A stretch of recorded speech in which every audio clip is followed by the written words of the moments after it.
ሰላም ሰላም ውድና የተከበራችሁ የቻናሌ ቤተሰቦች ዛሬ እንግዲህ ዳጣ የአቶ ደረጀ ልጅ ሆናለች ማለት ነው። አቶ ደረጀ እንግዲህ ቤተሰቡን ሰብሰብ አድርጎ ፋብትን እያሉ እንዲሁም ደግሞ ዳጣ በጣም ደስ ብሏታል። ምርመራ ውጤቱን ከአባቷ ጋር ሆና በማየትም በጣም ደስተኛ ሆናለች ማለት ነው። እንደዚሁም ደግሞ ኤቢ ምን አደረገች? ኤቢ በጣም ተንከሲስ እና ተንኮለኛ ናት። በዚህ ድራማ አለች። ኤቢ እንግዲህ ያው አባቷ ኪስ ያለው ወረቀት በማየት ዳጣ እህቷ መሆኗን እና የአቶ ደረጀ ልጅ መሆኗን አውቃለች ማለት ነው። ግን ምን የምታደርግ ይመስላችኋል? ምክንያቱም ኤቢ በጣም ዳጣን እንደምጠላት እና እንደማትፈልጋት በጣም እንደምትቀናባት ይታወቃል ማለት ነው። እና እንግዲህ አባቷ ኪስ ገብታ በማውጣትም አባቴ ብላ ደውላ ብር ፈልጌ ነበር ከኪስ ልውሰድ በማለትም በዚህ አጋጣሚ ኪሱ ያደረገውን የአቶ ደረጀን የዳጣና የአቶ ደረጀ የምርመራ ወረቀት በማየትም ዳጣ የአቶ ደረጀ ልጅ መሆኑን አውቃለች ማለት ነው። ምን እንደሚከሰት እንግዲህ ዳጣ ለእናቷ ሂዳ ነግራት ብዙ ነገሮች እንደሚመጡ አንጠራጠርም ማለት ነው።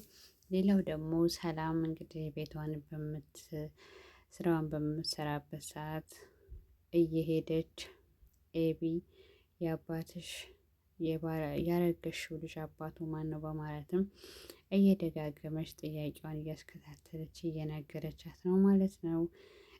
ኤቢ በጣም አስቸጋሪ ለመቀየርም ጥሩ ሰው ለመሆን እየሞከረች ነው። ግን ይህን የምታደርገው ግን የናታልን ትኩረት ለማሳብ ነው። ናታል ደግሞ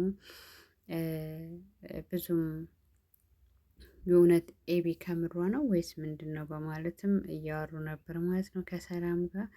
ናታል ክላስ በመግባት እንግዲህ ምን ልስራልህ እራት ምንድን ነው የምትፈልገው በማለትም እየጠየቀችው ነበረ።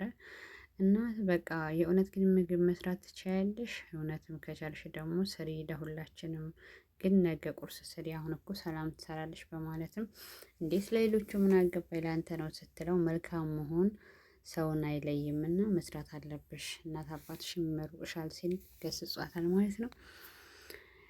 እንግዲህ ሰላምም ያው እንግዲህ ዝምታዋን ሰብራ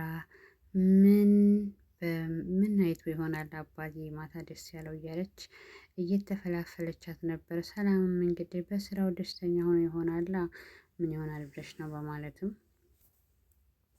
መለሰችላት ማለት ነው። በጣም የሚገርመው እንግዲህ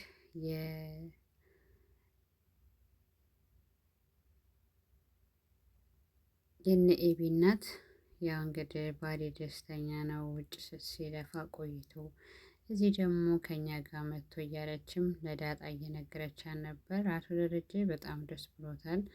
ዳጣም እንግዲህ ደስ ብሏታል። አባዬ ይሄን ግዛልኝ፣ አባዬ ይሄን ግዛልኝ፣ በቃ ልብስ ግዛልኝ፣ ጫማ ግዛልኝ እያለችው ነበረ። እውነትም ግን ፈልገው ሳይሆን ይህን ስሜት በቃ እንደዚህ ማለት ምኞቴ ነበር እንኳንም አባቴ ሆንክ በማለትም ደስ ብሏታል ማለት ነው። እና ኢንሻአላህ እንግዲህ ኤቢ በጣም ጎበዝ ልጅ ነች። አሁን እየተጠናከረች ነው ማለት ነው። ጥሩ ሰው ለመምሰል እየሞከረች ነው። ያለው ነገር ይህን ይመስላል። ሌላ ደግሞ ቀጣይ ክፍል ላይ እናየዋለን ማለት ነው። ናታንም እንግዲህ ከዳጣ ጋር እያወሩ ነበረ።